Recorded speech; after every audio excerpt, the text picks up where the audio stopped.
Dad, come over here. That's what my boy says as I sit down to write these words. Before I even type the first letter, he calls out to me. And there it is.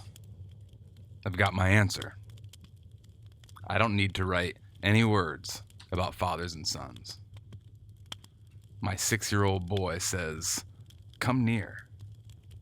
He says, "Be close." He says, "Give me your eyes and your ears and your body and your attention." Your adoration is all I really want in this world. More than Pokemons and Bakugans and Legos, more than TV or ice cream. What my boys want is their daddy. And they want their mother too.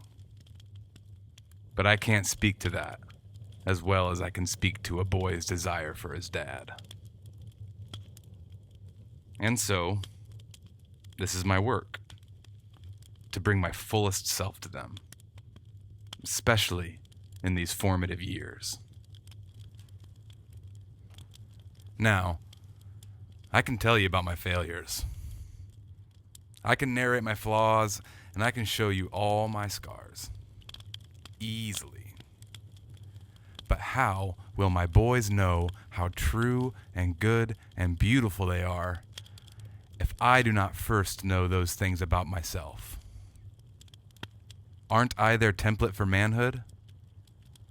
I am their roadmap that they fold up and take with them in their subconscious little pockets. If I hate myself, quick to tear my being apart, then they will likely be quick or quicker to do the same for themselves. If I harm myself, then they'll probably harm themselves. If I believe I'm a failure, I pass along those patterns like hand-me-down emotions. And if I see myself as worthless, how can they accept my words when I tell them that they are worthy? First, I must know everything about myself that I already know about them.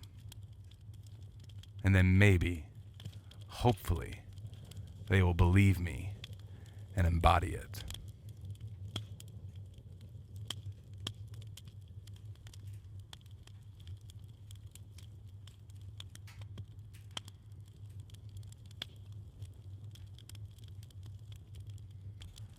A difficult and present task, then, is to know how true and how beautiful and how good I am. And it's the same for you. If I know that there is no flaw in or on my body, then maybe they will know that their bodies are good through and through. If I fight against the evils of misogyny and racism and intolerance because all of the good in me compels me to do so, then maybe they will learn to listen to their own goodness and fight for justice.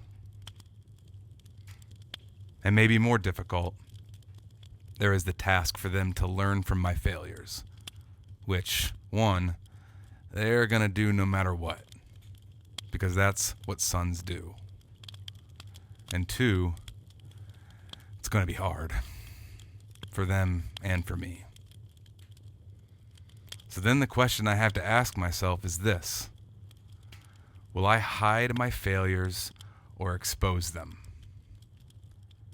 And the answer is yes. I will hide my failures out of fear. I'm going to hide my failures out of insecurity, and I'm going to hide my failures out of shame. And yes, I will confess my failures to my boys because I am full of courage. And in humility, I will labor to consider them above myself. Now, if I don't do these things, then of course, they're still going to obtain good qualities that I don't impart on them.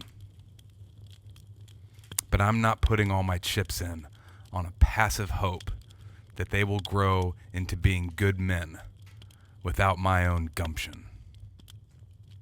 That would be cowardice. And I'm no coward. My boy says, "Come here, Dad." He's asking me to move, calling forth the bravery that is in my bones.